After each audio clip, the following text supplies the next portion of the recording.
सभी किसान भाइयों को नमस्कार। किसान मित्र यूट्यूब चैनल में आपका स्वागत है। किसान भाइयों, कुछ कमेंट में हमने कुछ क्वेश्चन इस बार लिए हैं। कुछ किसान भाइयों की क्वेरी थी, तो उन क्वेरी का कुछ सवालों का जवाब देंगे आज। चलिए पहले शुरू करते हैं। सब्सक्राइब कीजिए किसान मित्र यूट्यूब चैनल को और दबाइए बेल आइकन ताकि हमारी आने वाली कोई भी वीडियो आप मिस ना करें। पहले सवाल का जवाब, इसके बीच में हम क्या इंटरक्रॉप कर सकते हैं, या हमने जो पौधे लगाए हुए हैं इसके बीच में वो कौन से हैं। ये हरहर की दाल है। आप जो पौधे बीच में देख रहे हैं ये हरहर की दाल है। हरहर की दाल लगाने का हमारा क्या कारण था? इसका मेन मकसद हरहर की दाल का हमको हरहर की दाल नहीं लेनी थी। हमने ये लगाया था इस मकसद से कि पौधे के ऊपर में छाया हो सके, ड्रैगन फ्रूट के ऊपर में। क्योंकि उस टाइम जब हमने ये लगाया था तो मार्च के आखिर में लगाया। एक्चुअली ये फरवरी में या फिर जनवरी के एंड में लगाना चाहिए था हमको, तो हमने थोड़ा लेट हो गए हम लगाने में। इसमें जून महीने में और मई महीने में काफ़ी गर्मी हो जाती है। यहाँ पे टेम्परेचर 45 के ऊपर पहुँच जाता है लगभग। तो उस टाइम पे पौधे थोड़ा झुलसने लगते हैं, हल्का पीलापन आ जाता है पत्तों पे। तो इस कारण से हमने इसके हरड़ के ये पौधे लगाए थे। अभी आप देख पा रहे हैं कितने ऊंचे हो गए, ये पोल से भी काफ़ी ऊंचे चले गए, तो काफ़ी छाया आ जाती है इसके ऊपर में। तो अगर आप इंटरक्रॉप करना चाहते हैं बीच में तो कोई भी कर सकते हैं, लेकिन मई जून में कोशिश कीजिए कि ऐसा पौधा लगाएं कि जो पौधों के ऊपर, ड्रैगन फ्रूट के ऊपर में आपकी छाया आ सके। तो लगाने का मकसद यही था कि इसके बीच में छाया आ सके। दूसरा सवाल, इसके बीच में हम कौन सी फसल ले सकते हैं, क्योंकि ड्रैगन फ्रूट तो करीबन 1.5 साल के बाद ही आएगा प्रोडक्शन आपका। उस बीच में आप जो जगह आपने खाली छोड़ी है 11 फीट या 13 फीट की जगह, तो उसके बीच में आप क्या इंटरक्रॉप कर सकते हैं। आप देख सकते हैं ये हमने भिंडी लगाई थी। इसके बीच में हमने बीच में इसमें काट दिया था इसको, क्योंकि हम प्रोडक्शन ले चुके थे भिंडी से। अब दोबारा फिर वो फूट गई है। आप देख पा रहे हैं ये पानी आप जो बीच में देख पा रहे हैं, ये अभी जस्ट 15 मिनट पहले ही बारिश हुई है।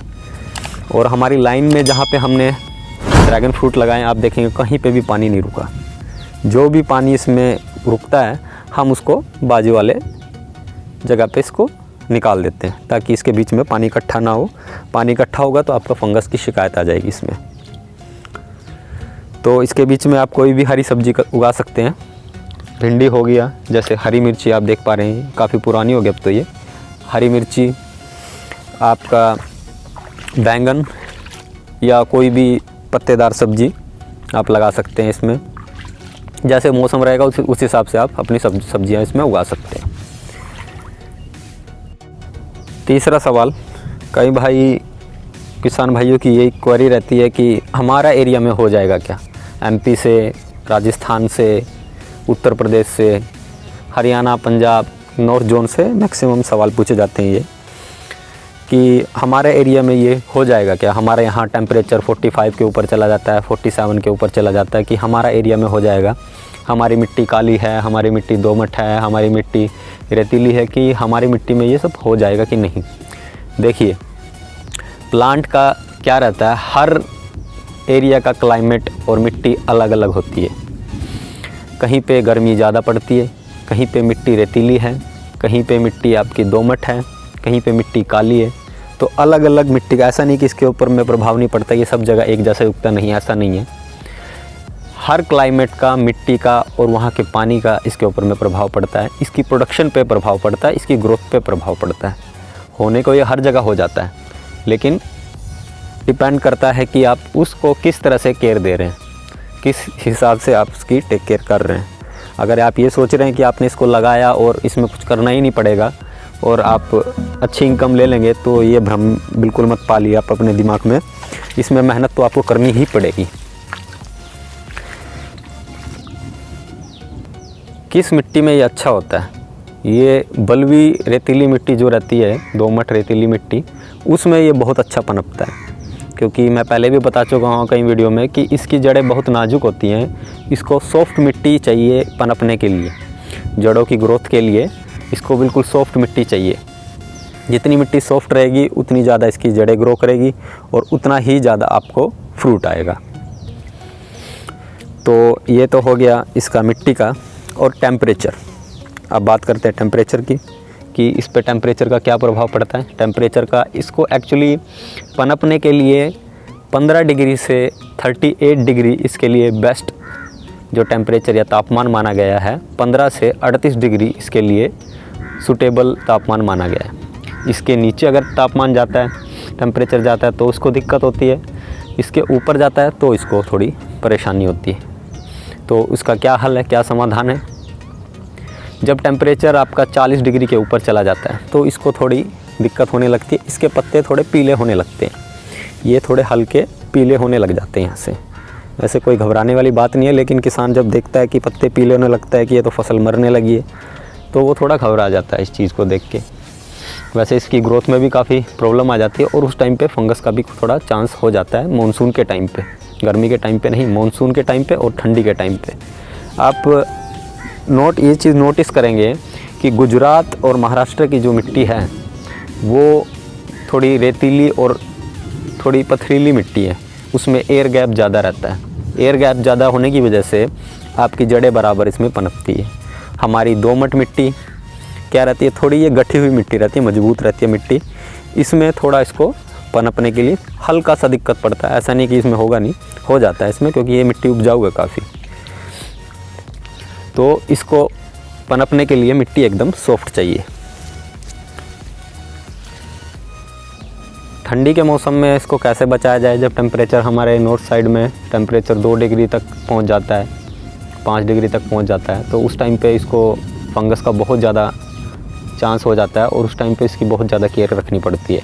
क्योंकि अगर फंगस आपने सही समय पर नहीं रोकथाम की तो आपके पूरी फसल को वो ख़राब कर सकती है। तो फंगस को ठंडी के टाइम पे रोकने के लिए इसकी जो जड़ें रहती हैं, जैसे कि मैं आपको दिखाऊंगा अभी तो खैर मानसून का टाइम है, ये आप देख पा रहे हैं यहाँ जो खाद लगा हुआ है, इसके चारों तरफ आपको मल्चिंग करनी पड़ेगी। मल्चिंग क्या होती है, आपको जो भी वेस्ट, जैसे कि अभी आपने धान लगाई है, धान से जो भी आपका वेस्ट बचेगा धान कटने के बाद में, जिसको भूसा भी बोलते हैं, वो भूसा आपको चारों तरफ में लगा लेना चाहिए। इससे क्या फ़र्क पड़ता है भूसा लगाने से, या जिसको पराली भी बोलते हैं पंजाब में, हरियाणा में, तो उससे क्या होता है, इसमें गर्मी बनी रहती है थोड़ी मिट्टी में, तो ठंड के टाइम पे इसमें ज़्यादा इफेक्ट नहीं पड़ता। दूसरी एक चीज़ और है, खेत पूरा खाली मत छोड़िए ठंडी के टाइम पे। ठंडी के टाइम पे बीच में इंटरक्रॉप कीजिए, कोई भी सब्जी उगाइए, या फिर आप पौधा भी कोई लगा सकते हैं, जैसे पपीता हो गया। अगर पपीता लगाते हैं तो 2 साल के लिए फसल होती है वो भी लगा सकते हैं। उससे क्या रहता है, एक एटमॉस्फेयर बना रहता है कि डायरेक्ट ठंडी का प्रभाव नहीं पड़ पाता, थोड़ा ह्यूमिड टाइप में मौसम बना रहता है, तो ज़्यादा डायरेक्ट इफेक्ट नहीं पड़ पाता ठंडी का। ठंडी का इफेक्ट तो पड़ेगा ही, लेकिन इतना नहीं पड़ेगा जो आपके खुले खेत में पड़ता है। तो ये था ठंडी में और गर्मी में इसको थोड़ा बचा सकते हैं इस तरह से आप। अगला सवाल, इसकी पौध और नर्सरी कहाँ से लें।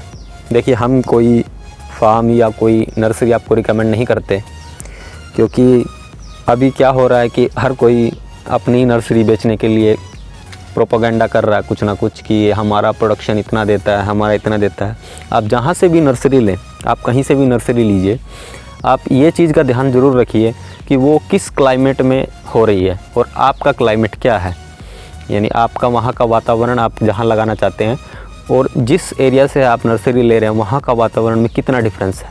क्योंकि आप ये सोचेंगे कि वहाँ प्रोडक्शन ज़्यादा आ रहा है जहाँ पे लगा हुआ है, और उस प्लांट को, उस नर्सरी को आप अपने एरिया में लगाएंगे जो डिफरेंट क्लाइमेट है, डिफरेंट टेम्परेचर है, तो उसमें क्या प्रभाव पड़ेगा, उसमें प्रोडक्शन का बहुत प्रभाव पड़ने वाला है। और इसमें ही आपका फ्रूट साइज़ भी डिपेंड करता है पूरा। जब आपका प्लांट बराबर ग्रो नहीं हो पाएगा, क्योंकि वो दूसरे टेम्परेचर से आया है और दूसरा एटमॉस्फेयर से आया है प्लांट, और आप अपना एरिया में उसको उगाने की कोशिश करेंगे, होने को हो जाएगा, लेकिन काफ़ी टाइम ले लेगा, वो आपका पूरा टाइम टेकिंग हो जाएगा। तो कोशिश यही करनी है कि नर्सरी जहाँ से भी लें, उस एरिया से लें जो आपके क्लाइमेट में सूट कर रहा है, यानी जिस क्लाइमेट की नर्सरी आप लगाना चाहते हैं वो सेम क्लाइमेट आप अपने एरिया में भी होना चाहिए आपका, यानी दोनों क्लाइमेट आपका सेम रहेगा तो आपका प्लांट बराबर से ग्रो करेगा।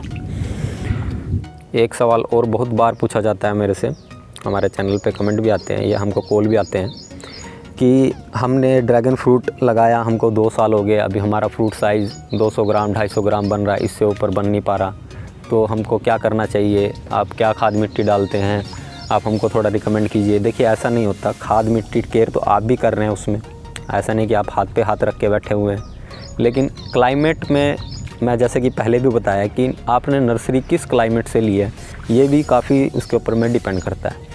और दूसरा एक चीज़, जैसे कि अभी आप देख रहे हैं इसमें कल फ्लावर बनेगा, इसमें पोलिनेशन की प्रोसेस आप किस तरह से हो रही है।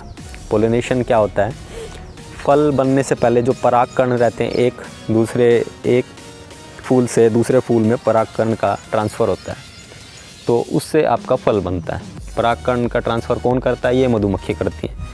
मान लीजिए जिस एरिया में मधुमक्खी नहीं है या किन्हीं कारणों से आपका एरिया रिमोट एरिया में है, आसपास में कोई ज़्यादा पेड़ पौधे नहीं हैं या कोई ऐसे फसलें नहीं हैं जहाँ पे मधुमक्खी अट्रैक्ट होती हैं, तो आपके फार्म पे मधुमक्खी नहीं आ पा रही, तो उसमें आपका फिर फ्रूट का साइज़ नहीं बनेगा। तो ये पोलिनेशन आपका प्रोसेस धीमा पड़ गया। पोलिनेशन से ही फ्रूट का साइज़ बनता है। जितना बराबर फ्लावर पोलिनेट होगा, फर्टाइल होगा, उतना ही आपको फ्रूट का साइज़ आगे बढ़ेगा। पोलिनेशन क्या होता है, पोलिनेशन दो तरह से पोलिनेशन होता है फ्लावर में। एक तो होता है क्रॉस पोलिनेशन और एक होता है सेल्फ पोलिनेशन। क्रॉस पोलिनेशन में क्या रहता है, जो स्टिग्मा रहता है वो खुद पोलिनेट नहीं होता, खुद फर्टाइल नहीं होता, वो दूसरा मधुमक्खी का उसको सहारा लेना पड़ता है या फिर हैंड पोलिनेशन उसको करना पड़ता है। एक दूसरे फ्लावर का परागकण उस पौधे के परागकण में डालना पड़ता है फ्लावर में, या फिर उसी फ्लावर का परागकण भी आप लेके उसके स्टिग्मा पे लगा सकते हैं। तो ये प्रोसेस होता है पोलिनेशन का। सेल्फ पोलिनेशन में क्या रहता है, जो आपका स्टिग्मा रहता है वो अंदर में ही पोलिनेट हो जाता है। जो इसके अंदर में स्टिग्मा रहता है वो सेल्फ पोलिनेटेड अंदर में ही हो जाता है। ये वैरायटी के ऊपर डिपेंड करती है कि आपकी वैरायटी कौन सी है, वो सेल्फ पोलिनेटेड है या क्रॉस पोलिनेटेड, क्योंकि ज़्यादातर इसमें क्रॉस पोलिनेटेड ही वैरायटी होती है। तो अगर आप एक खेत में रेड ड्रैगन फ्रूट की फार्मिंग कर रहे हैं तो उसके बीच में आप कोशिश कीजिए कि 10, 20, 50 प्लांट आप वाइट वैरायटी के भी लगाएं या फिर कोई दूसरी रेड वैरायटी भी आप लगा सकते हैं। तो इससे क्या क्रॉस पोलिनेशन का चांस बहुत ज़्यादा हो जाता है और आपका फ्रूट साइज़ भी बढ़ता है। अंत में किसान भाइयों के लिए एक संदेश है, या आप सावधानी भी बोल सकते हैं इसको। अभी हाल ही के दिनों में ड्रैगन फ्रूट का बहुत ज़्यादा प्रचलन हो गया है। हर कोई तीसरा आदमी ड्रैगन फ्रूट की तरफ अट्रैक्ट हो रहा है, खेती की तरफ में, क्योंकि उसको लगता है कि इसमें बहुत ज़्यादा इनकम है और हम हर कोई इतनी इनकम कर पाएगा इसके अंदर। देखिए अभी पहले रेट कैसे डिपेंड होता है, रेट डिपेंड होता है जब प्रोडक्शन कम रहती है तो रेट आपका ज़्यादा जाता है, यानी डिमांड ज़्यादा रहेगी और प्रोडक्शन कम रहेगा तो प्राइस ज़्यादा जाता है। और जब प्रोडक्शन ज़्यादा हो जाता है और डिमांड कम हो जाती है तो फिर आपको पता है क्या होता है, तो रेट कम हो जाता है। अभी हर मार्केट का अलग अलग इसमें रेट है। अगर मैं आज़ादपुर दिल्ली की बात करूं, अगर आज़ादपुर दिल्ली में आप अगर फ्रूट को बेचने के लिए जाएंगे, मान लीजिए आपका 4-5 टन माल उतर जाता है और आप उसको उठा के दिल्ली सोच रहे हैं कि दिल्ली लेके जाएंगे और वो हाथों हाथ 200 रुपये किलो 250 रुपये किलो बिक जाएगा, ऐसा नहीं है। आप कभी भी ये रेट कंफर्म करने की कोशिश कीजिएगा या फिर विजिट भी कीजिएगा आज़ादपुर मंडी। वो कभी भी आपका रेट 80 रुपीज़ से लेके 130-140 के ऊपर जाने ही नहीं देंगे। यानी उसका रेट अभी फ़िलहाल के दिन में 80 रुपये से लेके 70 रुपये से लेके 120-130 रुपये तक आपको पूरा एकदम कवर कर देंगे वो। इसके ऊपर आपको रेट देंगे ही नहीं वो, क्योंकि वो व्यापारी लोग हैं, वो कभी भी किसान को ऊपर बढ़ने नहीं देंगे। अगर किसान को इसका अच्छा रेट चाहिए तो उसको खुद ही इसकी मार्केटिंग करनी पड़ेगी। लेकिन किसान इतना हमारा जागरूक नहीं है कि उसकी मार्केटिंग करे, कि वो अपनी खेती करे। तो अगर कोई किसान भाई ये सोच के अगर लगा रहा है ड्रैगन फ्रूट की उसको 200 रुपया 150 रुपया का भाव मिलेगा, आज लगा लेते हैं 2 साल के बाद, तो ये ऐसा होने वाला नहीं है। क्योंकि अगर 2 साल के बाद अगर इसका फ्यूचर देखेंगे तो ये 50 रुपये किलो तक आने वाला है हाल ही के दिनों में। तो जो 10 लाख रुपए लोग बोलते हैं कि 10 लाख की इनकम हो जाएगी, 100 रुपये के भाव पकड़ के चलते हैं कि 10 टन माल निकलेगा दूसरे साल, तो कभी भी 10 टन माल नहीं निकलता है। आप देख पाएंगे हमारा प्रोडक्शन इस बार हमारा कितना प्रोडक्शन आया। हमने ये आधा एकड़ फार्म लगाया हुआ सर, 210 इसके अंदर में पोल है और अभी तक हमने 8.5 क्विंटल इसमें से माल ले लिया है, जिसमें हमने ही 24 तारीख तक लास्ट हार्वेस्टिंग की थी इसकी। और हमारा जो रेट गया था वो 200 रुपये गया था, क्योंकि हमारा मार्केटिंग बहुत अच्छी थी इधर में और जब हमारा माल कम रहेगा और डिमांड ज़्यादा रहेगी तो हमारा प्रोडक्शन, हमारा रेट भी ज़्यादा जाएगा। और अगर हम ये 2 एकड़ लगा देते, क्योंकि लोकल में आप इतना सेल नहीं कर पाओगे कभी भी, आधा एकड़ इनफ है लोकल को सेटिस्फाई करने के लिए, उसकी डिमांड को पूर्ति करने के लिए। अगर हम भी 2 एकड़ लगा देते तो हमको भी आज़ादपुर मंडी की तरफ ही देखना पड़ता और वहाँ पे वही रेट 100 रुपया तक वो हमको दे पाते। तो यही ध्यान में रख के आप खेती कीजिए कि रेट आपको 200 रुपया नहीं, कम से कम मिनिमम पकड़ के आप चलिए कि आपको 2-3 साल के बाद में रेट 50 रुपया आने वाला है इसका। तो अगर ये आपके मन में है कि हाँ हम इतना तक इसको लेके चल सकते हैं 50 रुपया तक, तो ही आप इसकी खेती कीजिए। क्योंकि अगर आपका फिर बाद में सोचते हैं कि 200 रुपये, अरे यार उस टाइम 200 रुपया सोचा था अभी 50 रुपया आ गया, ये तो पूरा, उस टाइम तो बोलते थे लोग कि लगा लो और 1 एकड़ में 10 लाख 5 लाख 6 लाख ऐसे इनकम हो जाएगी, दूसरे साल तीसरे साल जाके, चौथे साल में तो 10 लाख का सपना देखा था, रहे वो तो अभी हो नहीं पाया। अभी तो यही 1-1.5 लाख रुपए जा रहा है, इसमें खर्चा भी बहुत हो रहा है, टेक केयर भी बहुत ज़्यादा हो रही है। तो ये सिनेरियो भी आप दिमाग में अपना लेके चलिए। तो ऐसे ही अट्रैक्ट होके, किसी चीज़ के पीछे में अट्रैक्ट होके उसकी तरफ मत दौड़िए। सब सिनेरियो आप ध्यान में लेके चलिए, क्योंकि इसके अंदर बहुत पैसा खर्चा होता है। 6 लाख रुपए तक अभी फ़िलहाल इसका 2020 में इसका खर्चा आएगा। लेकिन धान और गेहूं से काफ़ी अच्छी खेती है। लेकिन सिर्फ इस चीज़ का ध्यान रखिए कि मार्केटिंग तो आपको खुद करनी पड़ेगी, क्योंकि ये वैसी कोई नॉर्मल सब्जी या फल नहीं है कि आप मार्केट में लेके इसको रखेंगे और तुरंत हाथों हाथ बिक जाएगा। क्योंकि छोटे सेलर को तो उसको पता ही नहीं है फ्रूट होता क्या है, और आप कम रेट में तो अभी फ़िलहाल इसको बेचेंगे नहीं 50 रुपये 60 रुपये में। तो आपने यही दिमाग में लेके चले होंगे कि 150 रुपया 200 रुपये इनका बिक रहा तो हमारा भी बिकना चाहिए। अगर आप रिमोट एरिया में रहते हैं तो आपको थोड़ा परेशानी आने वाली है। अगर आप थोड़ा सिटी के नज़दीक हैं, अगर आपके कॉन्टैक्ट अच्छे हैं तो आप उसको अच्छे रेट में भी बेच पाएंगे। तो हर कोई तो ये मार्केटिंग भी नहीं कर पाएगा। तो छोटे किसानों के लिए ख़ास तौर पे मैं ये बात बोलना चाहता हूँ कि अगर आपके दिमाग में ये सब चीज़ें हैं कि हम इस रेट 50 रुपये के रेट तक इसको 3-4 साल के बाद में हम सहन कर सकते हैं, तो ही आप ये खेती कीजिए। और बिना मेहनत के कुछ होने वाला नहीं है, मेहनत आपको करनी पड़ेगी। आप देखिए हमारे खेत में एक भी खरपतवार का पौधा आपको दिखाई नहीं देगा, कहीं पे भी आपको छोटा सा भी खरपतवार का इसमें एक भी पौधा नहीं दिखाई देगा। जैसे ही छोटा खरपतवार होता है हम तुरंत उसको हाथों से निकाल देते हैं। अभी ये देखिए, जैसे है ये छोटा खरपतवार हुआ, हम तुरंत उसको हाथों से ऐसे करके निकाल देते हैं। तो इससे ना तो दोबारा से खरपतवार होगा और ना ही इसका बीज बनेगा, क्योंकि ये जितना बड़ा होगा उतना प्लांट का न्यूट्रिशन ही खींचेगा। तो आज की वीडियो में सिर्फ इतना ही था। किसान भाइयों को जो संदेश देना चाहता था मैं, शायद उनको समझ आया होगा। तो आज की वीडियो में सिर्फ इतना ही। चलिए मिलते हैं अगली वीडियो में, हमसे जुड़े रहिए। और जो किसान भाई नए हैं, हमारे चैनल को पहली बार देख रहे हैं वीडियोस को, तो हमारे चैनल को सब्सक्राइब ज़रूर कीजिएगा, क्योंकि मैं इस पर ड्रैगन रिलेटेड ही वीडियो डालता हूँ।